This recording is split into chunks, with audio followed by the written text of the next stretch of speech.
Olá, pessoal! Somos do Instituto Federal Catarinense e hoje vamos falar sobre os fundamentos científicos do uso de embocaduras em equinos.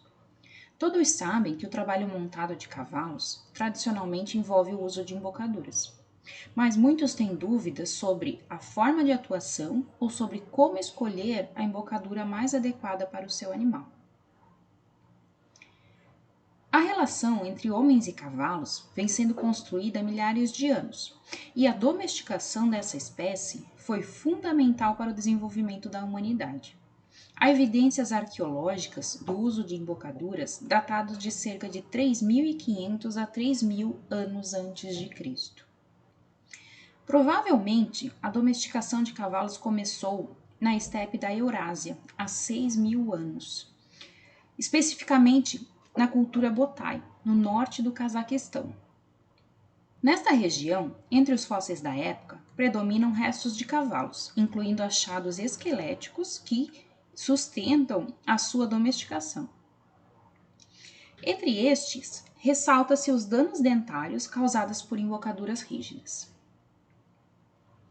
Essa imagem mostra o achado arqueológico de um dente, o segundo premolar inferior, de um garanhão Botai, exibindo uma faixa de desgaste que envolve o cemento e o esmalte. Essa morfologia e profundidade de desgaste ocorrem apenas em animais que utilizam embocaduras, reforçando a hipótese de que cavalos já eram montados nessa época.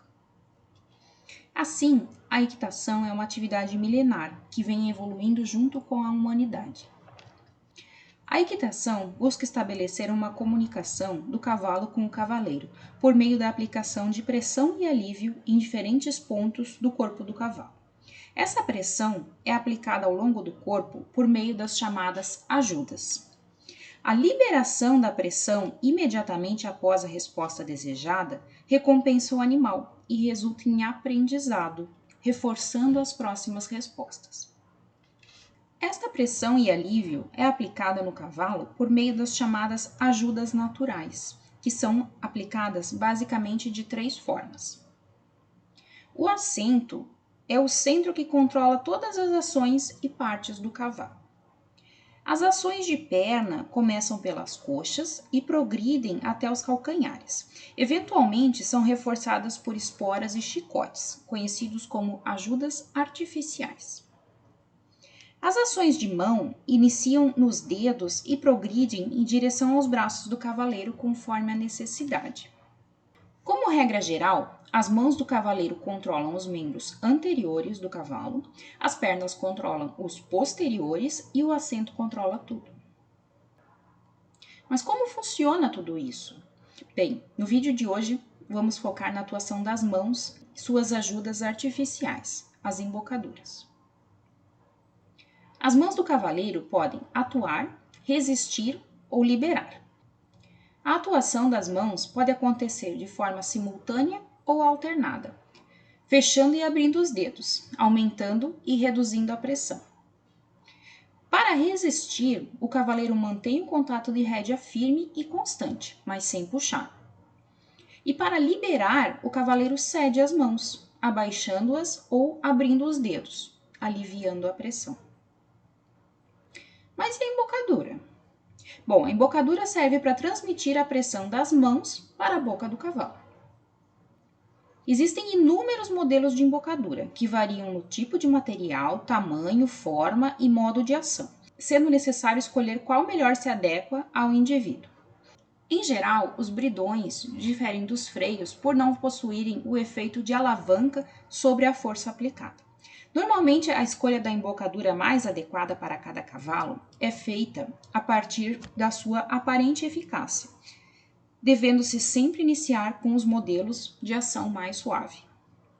Mas a verdade é que, cientificamente, pouco se sabe sobre o mecanismo exato de ação dos diferentes modelos. A embocadura fica posicionada sobre a língua e as barras, que é a porção naturalmente sem dente nas laterais da boca equina. Quando corretamente ajustada, faz contato quase que contínuo com os lábios e contato intermitente com o palato, ou céu da boca, e os dentes, como os pré-molares e os caninos. A adaptação de cada embocadura à boca de cada animal depende muito da conformação individual. Cavalos têm tamanhos e formas de boca diferentes, e essas características vão influenciar o modelo e tamanho da embocadura que se acomoda de forma mais confortável na boca de cada animal. As estruturas a serem consideradas são o formato do palato, ou céu da boca, o qual pode ser mais arqueado ou mais plano. A posição das comissuras labiais ou canto da boca em relação às barras, que seria essa região sem dentes na lateral da arcada. A largura da boca ou distância entre as comissuras labiais direita e esquerda e a espessura da língua. A língua é a estrutura que mais interage e recebe pressão da embocadura. Ela se adequa em forma e posição como resposta à embocadura. Suas margens laterais cobrem as barras da boca, recebendo assim a maior parte da pressão da embocadura. São considerados sinais de aceitação da embocadura quando o cavalo alterna a boca fechada com momentos de mastigação suave, produzindo saliva, a qual lubrifica a boca e aumenta o conforto. No entanto, os animais também podem ter reações de desconforto pelo uso de embocaduras. Estas estão diretamente relacionadas com a força aplicada. Assim, para ter uma comunicação saudável entre o cavalo e cavaleiro, é importante a aplicação da menor pressão possível nas rédeas.